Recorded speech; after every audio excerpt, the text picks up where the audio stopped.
Hello students, today we will discuss about the respiration life process का। आज हम लोग नेक्स्ट वीडियो लेक्चर में आज डिस्कस करेंगे रिस्पिरेशन का प्रोसेस, जो लाइफ प्रोसेस का ही पार्ट है, वही टॉपिक है। चैप्टर वही है। फिलहाल आज हम नेक्स्ट टॉपिक पढ़ेंगे रिस्पिरेशन। तो रिस्पिरेशन हम प्लांट और एनिमल की अभी तक डिस्कस करते हुए आए हैं। तो रिस्पिरेशन का जो प्रोसेस होता है ओनली प्लांट एंड एनिमल की बात हम नहीं करेंगे, बहुत सारे एनिमल भी होता है, बहुत सारे प्लांट्स एनिमल के बजाय भी कुछ माइक्रो ऑर्गेनिज्म में भी होता है।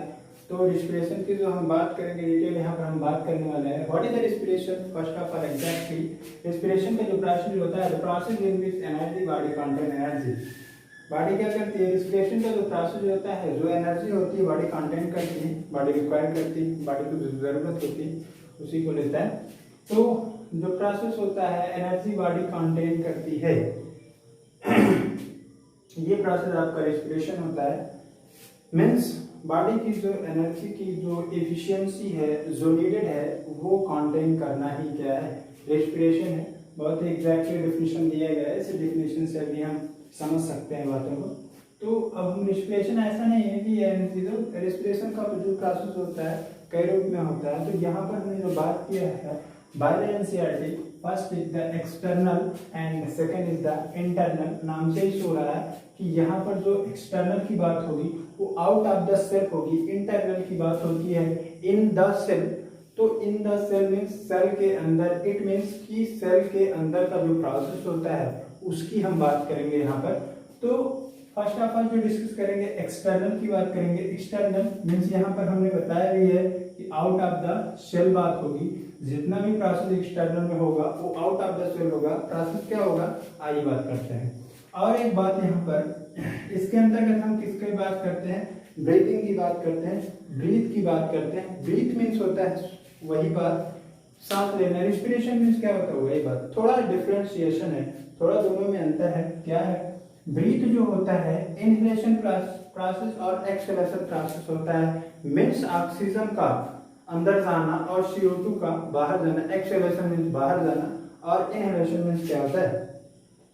ठीक है, बात समझ में आ गई। इनहेलेशन का मतलब हमने ऑक्सीजन समझ लिया और एक्सहेलेशन का मतलब हमने क्या समझ लिया? CO2। इसका अंदर बाहर क्या हो गया है? आपका ब्रीथ कंडीशन हो जाएगी, मीन्स ब्रीथिंग हो जाएगी। तो यहाँ पर हमने बात भी किया है एक्सटर्नल का जो प्रोसेस होता है आउट ऑफ द सेल होता है, वो इनहेलेशन और एक्सहेलेशन का प्रोसेस होता है। ये आपका ब्रीथ कर रहा है। और रेस्पिरेशन क्या होता है? बॉडी को एनर्जी जो बॉडी जो एनर्जी कंटेन करती है, ये प्रोसेस आपका होता है रेस्पिरेशन। इसके थ्रू बॉडी जो एनर्जी कंटेन करेगी, ये आपका प्रोसेस हो जाएगा क्या? रेस्पिरेशन। गुड, आइए डिस्कस करते हैं। फिलहाल अगर हम बात करते हैं एक्सटर्नल प्रोसेस की, तो एक्सटर्नल प्रोसेस होता कैसे है? एक्सटर्नल का process, external out of the cell process कैसे होता है? आइए अगर हम बात करते हैं एक रिस्पिरेशन की, एक ह्यूमन बीइंग के रिस्पिरेशन की अगर हम बात करते हैं, तो फर्स्ट ऑफ ऑल जो हमारे नाजल पैसेज है, नाजल पैसेज से होता है वो और भी कुछ आर्गन होते हैं जो रिस्पिरेटरी आर्गन कहलाते हैं। उसके थ्रू क्या होता है कि एक जो ऑक्सीजन और CO2 होते हैं, ऑक्सीजन जब एंट्री करता है तो कुछ ऐसे इसके क्या होते हैं? आर्गन्स होते हैं, जो इस आर्गन के थ्रू वो क्या करता है? बॉडी में एंट्री करता है। और बॉडी में एंट्री करने के बाद उसका जो मेन सोर्स ऑफ आर्गन होता है, मेन आर्गन जो होता है, वो एनर्जी को ऑक्सीजन को क्या करता है? कंटेन करता है। और कंटेन करने के बाद उसके बाद क्या होता है? इंटरनल रिस्पिरेशन की तरफ वो मूव कराता है। फिलहाल हम इसको डिस्कस करते हैं, इसमें बात करते हैं, थोड़ा समझने की कोशिश करते हैं, डिटेल इसे समझना पड़ेगा। आइए बात करते हैं। अगर हम एक्सटर्नल प्रोसेस को देखते हैं, आउट ऑफ द सेल बात करते हैं, हम इंटरनल की बात नहीं करेंगे, हम एक सेल के अंदर की बात नहीं करेंगे, हम फिलहाल बाहर की बात करते हैं, आउट ऑफ द सेल बात करते हैं। अगर हम बात करेंगे यहाँ पर नाजल पैसेज, तो नाजल पैसेज की अगर हम बात करते हैं तो ये आपका होता है नाजल पैसेज। इसकी अगर हम बात करते हैं तो यहाँ पर क्या होता है? ऑक्सीजन क्या करता है? एंट्री करता है। जैसा हम डायग्राम में भी समझ रहे हैं, जैसा हम डायग्राम में भी समझने की कोशिश कर रहे हैं, यहाँ पर समझना है। एक आउटलाइन डायग्राम के थ्रू मैं आपको अंडरस्टैंड करना चाहता हूँ, बातों को समझाना चाहता हूँ। यहाँ पर समझना पड़ेगा आपको। ऑक्सीजन एंट्री करता है तो वो फर्स्ट ऑफ ऑल कहाँ जाता है? नाजल पैसेज में। एक जो ट्यूब लाइक स्ट्रक्चर होता है वहां पर पहुंचता है। फिलहाल उसके जस्ट नीचे आते हैं तो वहां पर आपका क्या मिलता है, वहां पर आपका मिलता है फेरिंक्स, और फेरिंक्स से जस्ट नीचे होता है लैरिंक्स, जो जिसे हम वॉइस बॉक्स भी कहते हैं। और फिलहाल जहां पर क्या होता है कि हमारी नाक की जो वॉइस है, नाक के थ्रू जो वॉइस होती है वो निकलती है। तो यहाँ पर फिर नीचे आते हैं तो एक होता है ट्रैकिया, जो C shaped rings of cartilage की बनी होती है। सी शेप्ड स्ट्रक्चर इसका स्ट्रक्चर होता है। सी शेप्ड क्यों इसका स्ट्रक्चर होता है, इस तरह से होता है, इस तरह से होता है, इस तरह से होता है, इस तरह से। तो यहाँ पर सी शेप्ड स्ट्रक्चर क्यों होता है, सी शेप्ड स्ट्रक्चर इसलिए होता है यहाँ पर कि जो बॉडी की जो ये जो ट्यूब है, ट्यूब आपस में कोलैप्स ना करने पाए, इसलिए कार्टिलेज जो सी शेप्ड होती है कोलैप्स करने से उसको क्या करती है, बचाती है। इसलिए इसका जो स्ट्रक्चर है कुछ हमें दिखने को मिल रहा है, वो कैसा है, सी शेप्ड स्ट्रक्चर है। तो फिलहाल जब हम आगे की तरफ बढ़ेंगे, यहाँ पर देख रहे हैं कि ट्रैकिया के बाद ये क्या होती हैं, ये जो ऑक्सीजन है, जो गैसेस हैं, वो आगे की तरफ बढ़ती हैं और वो कहाँ पर चली जाती हैं, वो नाजल पैसेज जो होती हैं वो क्या करती हैं, अब जो ट्यूब लाइक स्ट्रक्चर होता है वो दो पार्ट में डिवाइड हो जाती है। वो डिवाइड होने के बाद टू पार्ट्स में डिवाइड हो जाएंगे, और टू पार्ट्स में डिवाइड होने के बाद ये स्ट्रक्चर का फॉर्म करेंगे जिसे हम कहते हैं ब्रैंकिया। क्या नाम दे देते हैं, ब्रांकी।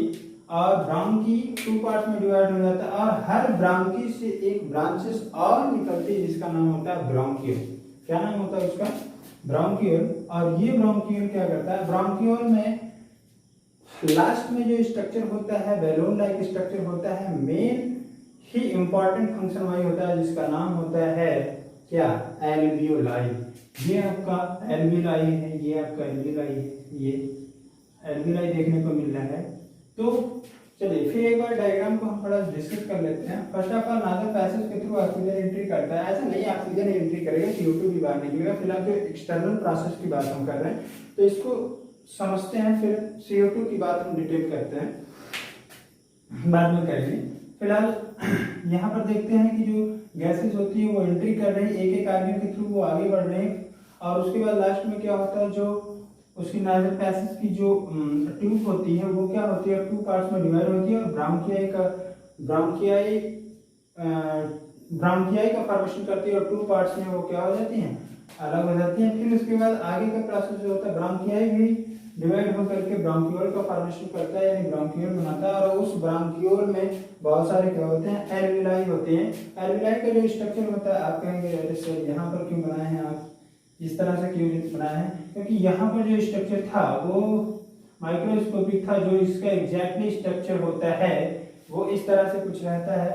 और यहाँ पर जो एल्वियोलाई का स्ट्रक्चर है यहाँ पर मैंने बनाया है और इसको दिखाया है। इस एल्वियोलाई में बहुत सारे क्या होते हैं, ब्लड वेसल्स होती हैं, और वे ब्लड वेसल्स में क्या होता है, आप जानते हैं ब्लड वेसल किसका, ब्लड वेसल का क्या रोल होता है, क्योंकि ब्लड वेसल पूरी बॉडी में आपकी स्कैटर्ड हुई हैं, और ब्लड वेसल ही एक ऐसा फंक्शन होता है कि कोई भी एक्टिविटी बॉडी में होती है तो अगर ब्लड में एंट्री करता है तो ये ब्लड वेसल के थ्रू ही काम होता है। तो ऑक्सीजन कहाँ पर पहुंच रहा है, एल्वियोलाई के ब्लड वेसल में। बात अब यहाँ पर समझना पड़ेगा, थोड़ी सी इंपॉर्टेंट बात ये है, एल्वियोलाई में ब्लड वेसल है, ऑक्सीजन बाहर से आया, किसके थ्रू, हमने इसमें कभी नहीं, इसमें हमने बात किया कि इंटरनल के बारे में, एक सेल के बारे में हमने स्ट्रक्चर की बात की नहीं, वहां पर हमने क्या बात किया, केवल आउट ऑफ द सेल बात की, क्योंकि नाजल पैसेज के थ्रू फेरिंक्स, लैरिंक्स के थ्रू ब्रांकियोल्स के थ्रू, यानी एल्वियोलाई में ऑक्सीजन क्या हुआ है, गया है। अब हम बात करते हैं, ऑक्सीजन जब एल्वियोलाई में गया है, और एल्वियोलाई में बहुत सारे ब्लड वेसल होती हैं, एल्वियोलाई का जो स्ट्रक्चर होता है वो बैलून लाइक स्ट्रक्चर होता है। कैसा, बैलून लाइक स्ट्रक्चर होता है, गुब्बारे लाइक स्ट्रक्चर होता है।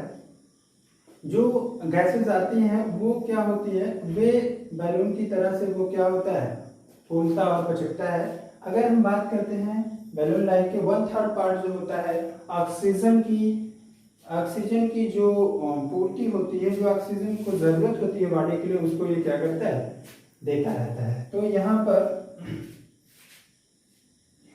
तो जो बात करते हैं एल्वियोलाई बैलून लाइक स्ट्रक्चर होता है, तो यहाँ पर अब हम क्या करते हैं, हमने पिछले टॉपिक में बताया था आपको कि पिछले टॉपिक में जो डाइजेशन का प्रोसेस था, डाइजेशन के बारे में हमने बात किया था। डाइजेशन फूड का जो ऑक्सीडेशन होता है, फूड के ऑक्सीडेशन में फूड क्या हो जाता है, ब्रेकडाउन होता है ऑक्सीजन की एफिशिएंसी में, और ब्रेकडाउन होकर के वो एनर्जी प्रोवाइड करता है किसको, बॉडी को। ओके, इतनी बात तो समझ में आ रही है। अब हम ऑक्सीडेशन नाम क्यों देते हैं, फूड के ऑक्सीडेशन में ऑक्सीजन नाम क्यों देते हैं, क्योंकि ऑक्सीजन के प्रेजेंटेशन में फूड का क्या हो जाता है, ब्रेकडाउन होता है। तो वही बात पीछे हमने पढ़ाया था, डाइजेशन के कुछ पोर्शन को हमने बताया था, लेकिन वहां पर हमने डिटेल डाइजेशन का बात नहीं किया था, उसके कुछ पार्टिकुलर एंजाइम्स और ज्यूसेस की बात किया था, लेकिन कंप्लीटली डाइजेशन वो नहीं था।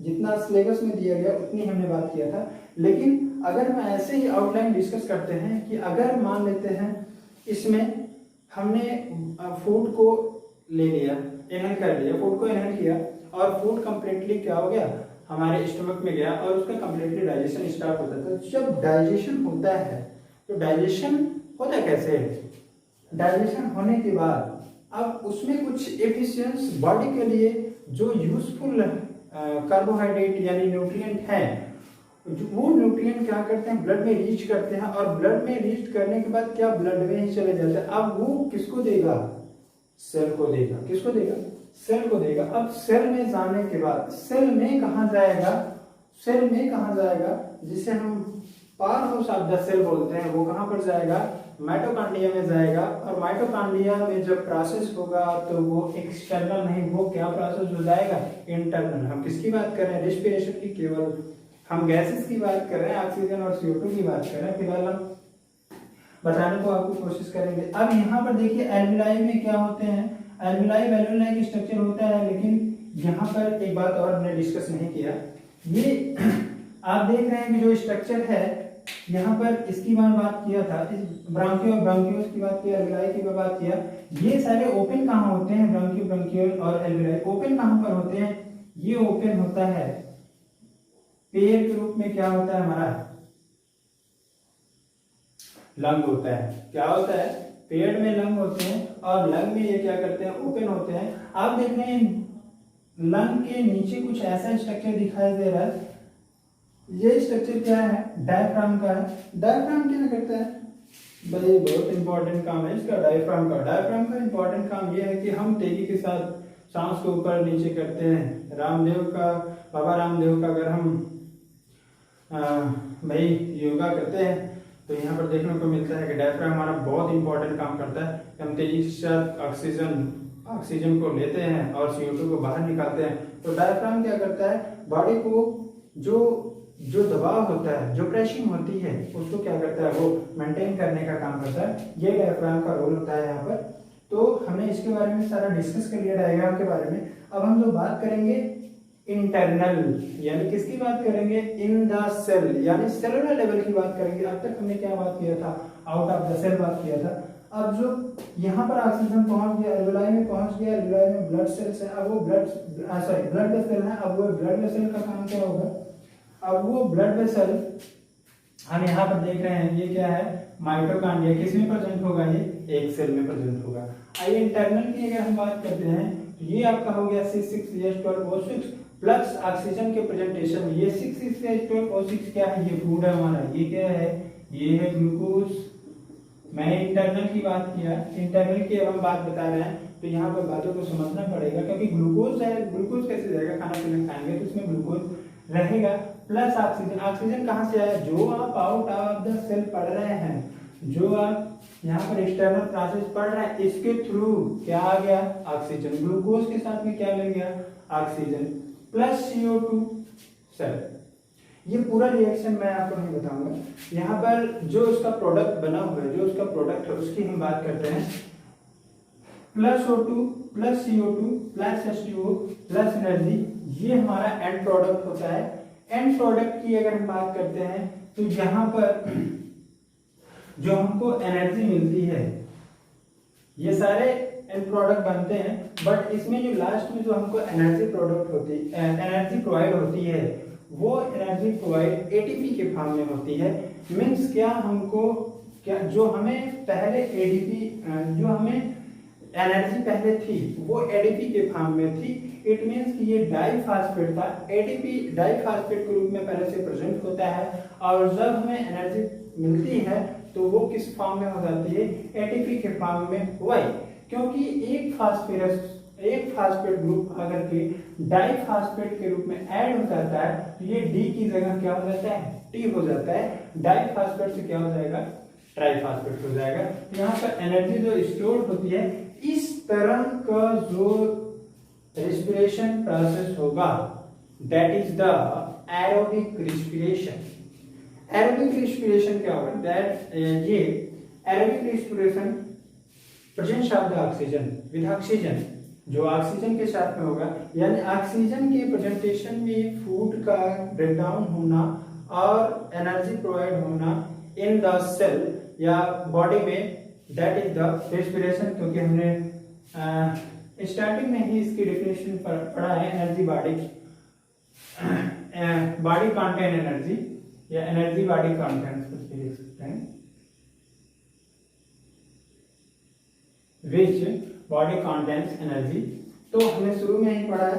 तो आगे जो हम बात करते हैं इसकी एरोबिक रेस्पिरेशन में विथ ऑक्सीजन, तो हमने यहाँ पर देखा कि C6H पर O6 plus O2 and product है, CO2 plus H2O plus energy, ADP plus IP ATP का फॉर्म हुआ, एनर्जी प्रोवाइड हुआ। तो ये ऐसा प्रोसेस हमारा क्या हो जाएगा, एरोबिक रेस्पिरेशन हो जाएगा, जो ऑक्सीजन के प्रेजेंटेशन में होगा।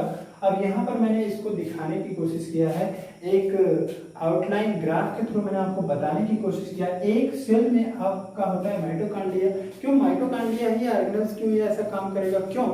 क्योंकि उसे हम power house of the cell बोलते हैं, क्योंकि पूरी सेल का जो एनर्जी की रिक्वायरमेंट होगी वो कौन देगा, वो देगा माइटोकॉन्ड्रिया। माइटोकॉन्ड्रिया को हम power house of the cell बोलते हैं। बहुत सारे प्रोसेस है, बहुत सारी चीजें पढ़ना है इन द सेल में, लेकिन हम जितनी बातें एनसीईआरटी ने जिक्र किया है उतनी ही बातें पढ़ते हैं। बाकी हम एनसीईआरटी को रीड करेंगे, हमें टोटल बातें समझ में आएगी। तो एक सेल में जो माइटोकॉन्ड्रिया होता है वो एनर्जी क्या करता है, देता है, और ये जो सेल में एक न्यूट्रिएंट की जो जरूरत होती है उसको कंप्लीटली देता रहता है। तो ये हम बात किए मतलब प्रेजेंस ऑफ द ऑक्सीजन की बात किए, यानी रेस्पिरेशन की बात किए, किस तरह से एक ऑक्सीजन बॉडी में एंट्री करता है। इट मींस कि ब्लड लेवल पर जाता है, इट मींस कि वो सेल के लेवल पर जाता है, और सेल के लेवल पर जाकर के हमारी बॉडी को क्या करता है, एनर्जी प्रोवाइड करता है। चलिए एक बात हो गई एरोबिक रेस्पिरेशन की। जो एरोबिक रेस्पिरेशन में क्या होता है, प्रेजेंस ऑफ द ऑक्सीजन होता है, सही बात है। लेकिन हम एनारोबिक रेस्पिरेशन की अगर हम बात करते हैं विदाउट ऑक्सीजन, क्या ऐसा भी होता है कि विदाउट ऑक्सीजन भी कुछ लिविंग ऑर्गेनिज्म जो जिंदा होता है कि यस, बहुत अच्छी बात है। ये एनारोबिक रेस्पिरेशन की अगर बात करते हैं विदाउट ऑक्सीजन होता है, सही बात है। लेकिन इसमें कुछ एग्जांपल मैंने आपको बताने की कोशिश किया है। जैसे ईस्ट होता है, ईस्ट को क्या बोलते हैं, खमीर बोलते हैं, ठीक है, खमीर बोलते हैं। तो ईस्ट भी क्या करता है, ईस्ट क्या ये ऑक्सीजन लेता है, नहीं, ऑक्सीजन के प्रेजेंटेशन में नहीं। तो ये क्या बनाता है, ये बनाता है एथेनॉल। एथेनॉल क्या होता है, वही होता है क्या, ethanol plus less energy. Ethanol के साथ में क्या, एथेनॉल क्या होता है भाई, वही जो आप जानते हैं एथेन, ठीक है, इसका C2H5OH, ये इसका क्या होता है, फार्मूला होता है। तो इसमें जो एनर्जी बनेगी वो क्या होगी, लेस एनर्जी। सिंपल बात समझिएगा कि विथ ऑक्सीजन के प्रेजेंटेशन में जो एनर्जी होगी वो ज्यादा होगी, maximum amount of energy provide होगी। और जो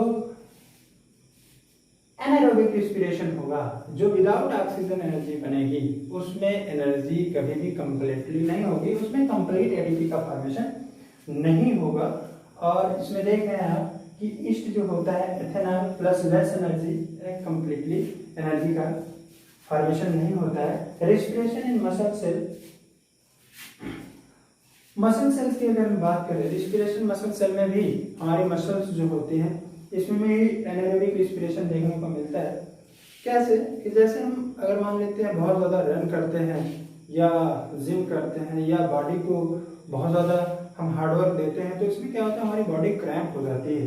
तो क्रैम्प होने के बाद, क्रैम्प का मतलब कि वो क्या हो जाते हैं, क्रैम्प हो जाती है, इट मीन्स कि वो लैक्टिक एसिड का डिपोजिशन हो जाता है। जब लैक्टिक एसिड का डिपोजिशन हो जाता है तो वहां पर मॉडरेट अमाउंट ऑफ एनर्जी, और वहां पर जो एनर्जी बनती है वो लेस एनर्जी बनती है, जो हमारे क्रैम्प जैसे हम रन करते हैं, क्रैम्प समझ रहे हैं ना, तो और मॉडरेट अमाउंट ऑफ एनर्जी जो होती है वो वहां पर प्रोवाइड होती है।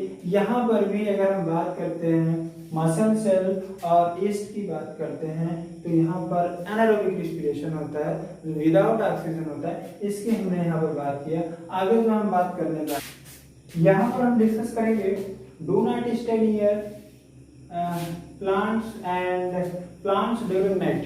ठीक है, तो ये बता रहा है कि हमें रात के समय में प्लांट से क्या होना चाहिए, थोड़ा सा डिस्टेंस पे रहना चाहिए, थोड़ा दूरी पे रहना चाहिए। व्हाई? बिकॉज कि हम देखते हैं जो प्लांट्स होते हैं, plant at the time of the day respiration होता है, लेकिन जो यहाँ पर रेस्पिरेशन होता है ऐसा नहीं, रेस्पिरेशन दिन के समय में नहीं होता है। दिन के समय में रेस्पिरेशन होगा, एट द डे टाइम में रेस्पिरेशन बहुत कम होता है। एक्जैक्टली यहाँ पर देखने को मिलता है जो फोटोसिंथेसिस प्रोसेस होता है। फोटोसिंथेसिस प्रोसेस क्या होता है? सनलाइट के प्रेजेंटेशन में होता है, और जब सनलाइट ज्यादा रहती है तो सनलाइट के प्रेजेंटेशन में बाहर से क्या करता है, ऑक्सीजन को यहाँ पर देख रहे हैं आप, बाहर से ऑक्सीजन को ले रहा है और